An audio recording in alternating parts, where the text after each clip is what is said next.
If you think researching hashtags and trending audio and weird dancing will grow your account fast to attract more people to buy your stuff, sorry, you're wrong. Hashtags are a thing of the past. The Instagram algorithm, well, it's got smart. On top of that, trending audio might not find your right people.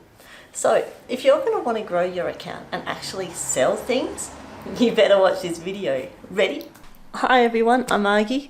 I'm a mum of two, a bike enthusiast and a four-wheel drive enthusiast. Yep, that is my R7 over there.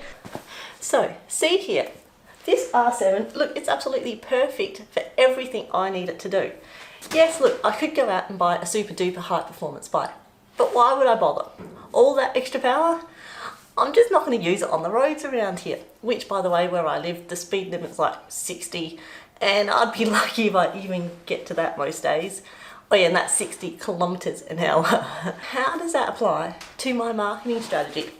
Well, in this video, I'll be discussing everything you need to know to get your Instagram selling for you, attracting the right people. Look, none of the extras and that super duper performance. I just don't want to waste your time. We'll get straight to the point. Let's just not jump the starting line there. What is an algorithm? The algorithm is, look, it's a heaps fancy lot of coding that aligns and matches up lots of stuff. It looks at you, the creator, it looks at your viewer, and it looks at a whole bunch of stuff that it's in the content that you're posting about. Now, if we can make that algorithm work for us, it will make sure that all your hard work that you put into all your posts actually get in front of the right person. So how do we make that algorithm work in your favor? Well, look, I'm going to tell you the key. And it's one of many key steps, so make sure you keep listening because you need to know how all the cogs and chains work to make it all work together. The first key is keywords, aka Instagram SEO. And look, this is really important, even more so important than hashtags used to be. You might have heard to use all 30 hashtags for max benefit. Well, Instagram now don't even mention that you need to do that, and it doesn't place as much importance as they used to. What does that mean? Don't push your hashtags if you do use them in the comments section. Instagram is not going to look at them. Look, you're going to look silly to those people who know about this stuff. And for those who don't know, well, look, it's just wasting your time because Instagram is just not going to look at them. So don't waste your time. All right, getting back to keywords. We can put these keywords in everywhere we possibly can to get the algorithm to work for us. So now what we can do is think of the keywords like using your 12mm spanner over all of your bike. It will do most of the job. For those imperial system, I don't know what that equates to. This is the key to keywords. So let's have a look at that. I'm selling my handmade candles and I use some soy wax and I'm just using a lavender fragrance. Hypothetically, okay? I don't actually sell candles, but my students do. So the keywords that they could be using could be candles, soy wax, lavender. And you'll need to put as many of these keywords into place as possible. So put them in the post, in the picture or the video. So in the copy, you need to make sure that these keywords are something relevant to a candle or the message you're trying to get across in your post. And you can be clever about it. So you can say stuff like, have you ever walked into a friend's house and noticed the beautiful aroma of lavender wafting graciously from the candles placed on her kitchen bench, and you found yourself asking the question, where did you get that beautiful smelling candle from? So can you see, I've also included a hook into that. Make sure you visit my channel because check out some of my other videos. I talk all about hooks. You'll notice that I put a couple of those keywords in that particular sentence. I've also put some other words associated with candles, for example, aroma, lavender, and I guess smelling. But these are the keywords Instagram will be scrolling through and they'll pick up on. What happens? They then categorize your posts.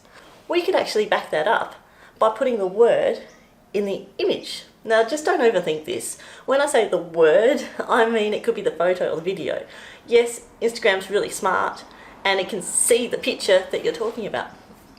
You could have some sort of reference to a candle in a caption on the video. Alternatively, we could think of subtitles. There are plenty of apps that add those subtitles in on every video. We then have the keyword in both your video or your image and in the writing, in the caption. Now you can back it up by adding a couple of hashtags to do with your candles or your particular audience. So the next place you want to add your keywords is a bit like adding this acrobophic exhaust here onto my R7.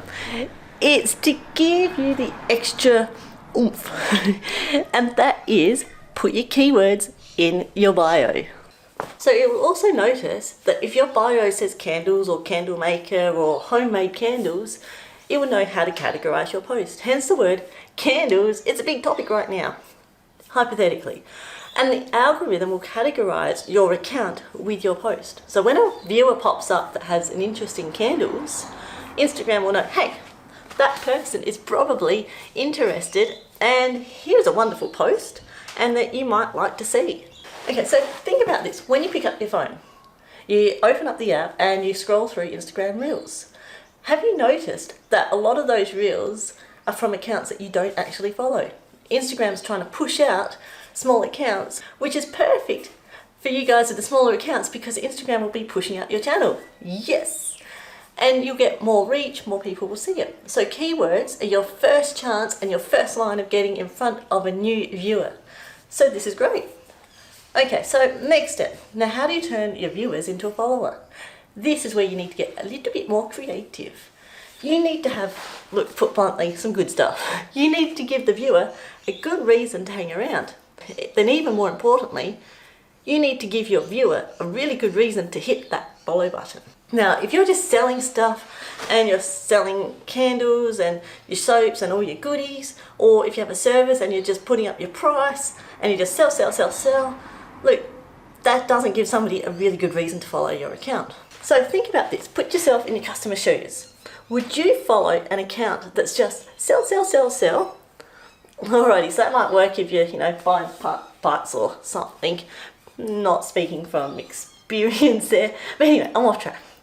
I also want to learn stuff. I like learning stuff. I'd be more inclined to follow an account that goes, hey, if you drop your tyre pressures, you're going to get better traction on that particular surface. And in the case of my audience, look, if you post a reel with a really, really good hook, you're going to hook in your audience and they're going to watch your reel. Now, would you like to follow an account that tells you all about that sort of stuff? So you might then be thinking, that's cool, but what's a hook? Now I'm going to assume here you got like zilch marketing experience, which is cool. That's where I was like 6 or 7 years ago. And you could have said to me, hey, what's a hook? And I'd be like, I don't fish. I've never caught a fish before in my life, even if I fish from an aquarium. But I had to get my business up and running. So I learned all of this stuff and applied it to big businesses and smaller businesses, and now I want to bundle all my information up and give it back to you guys so you weren't in my position going, how do I do this stuff? Do make sure you hit that subscribe button, come onto my channel and you'll learn all things about small business and marketing and all crazy stuff. So anyway, getting back to a hook, you have approximately 3 seconds to catch somebody's attention. To lure someone in and to capture their attention, you need to get them watching your reel. So this is where we go into phase 2 of getting viewers. If you've got your reel in front of the right person, phase 1, phase 2 is get them to watch the whole thing. Bonus points if you can get them to watch it on repeat. The algorithm will go, you're doing great. Thanks for keeping your viewer on my platform, and I'm going to reward you with more views. So a great hook. You need to do one of a few things. Firstly, I want you to go and research all of your competitors. Have a look at them. Find out what you find really, really compelling and why. Write it all down, and if you even just take mental notes, and look, never ever copy somebody else's work, but you can use it for inspiration. And you can see how they go about things. Basically, you want to do something that will grab your viewers' attention, stop them scrolling, and then actually watch your reel to the very end. Create curiosity, and your viewer will instinctively want to watch what happens to the end. This is phase 2. Once you've achieved this, then we get to move on to phase 3, which is turning your viewer into a follower. This is when you're coming second in a race and you want that win, turning your viewer into a follower. So ask them. So this is called a call to action. So if you've got a wonderful reel, you found a lovely curiosity-based hook, you follow that up by some nice footage, and you tell your viewer, please follow me, or follow me for more tips. Or whenever you're creating a reel, whether it be an image or video, just always put those words in, follow for more. Of course, your CTA might not necessarily be follow me. You might want to get comments, which will boost the algorithm up even more. It will show the algorithm people are actually interested in your post and interacting with it. But you might want to get likes, if that's your thing. You might want to get shares, and you might want to get saves. So saves is a really good one because it means that your viewer is going to watch your reel later, which means multiple touch points for you. You will then become more familiar, trustworthiness, and the Instagram algorithm will go, hey, you're pretty cool. You're keeping your viewer on my platform for longer. I'm going to make more money. So thank you. Ultimately, that's what Instagram wants.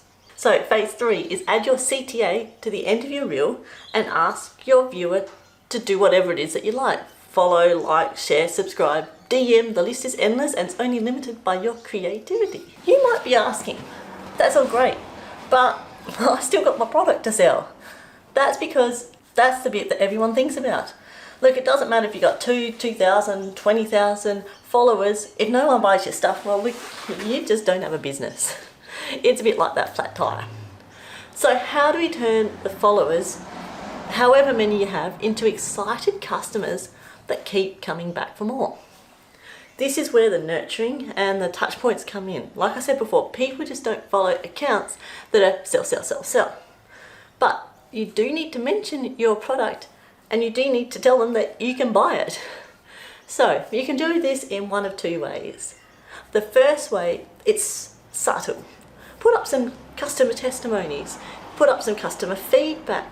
Perhaps you can use your stories and it says, hey, Joe Blogs customer loves this, and put a product photo up it. Here's a link to my sales page. Or you could create a video that says, hey, is your house stinky and smelly? You could put a candle there. Check out this link below, and then you put the link just direct to your sales page. Now, a lot of people often ask, how often do you talk about your products and your services? Without selling, if you're putting up a customer testimony or you're talking something related to your product, just always put that link up. So that's option number 1. Option number 2 is a little bit more of a hard sell. Now, look, make sure you don't use this one too often, but you might decide to say launch a new product or you got a new range come up. Maybe you're doing some pumpkin smelling candles because it's Halloween. So firstly, make sure you do plenty of the nurturing, so like the educational or entertaining type value, and then do your hard sell pages. Just something along the lines like, I've just launched my new candle. If you'd like to buy it, click here. And what I would suggest is go into your insights and see if it works. Do people actually buy it? The trick is just to keep trying new things and see what works and do more of what does work. Hit that subscribe button if you want to learn more about using social media to grow your business and you like my weird metaphors. Comment Yamaha below just because I like having fun and get people wondering, what's this Instagram video all about? Alright, seriously though, check out this video if you want to know how the latest hacks to increase your Reels views with storylines.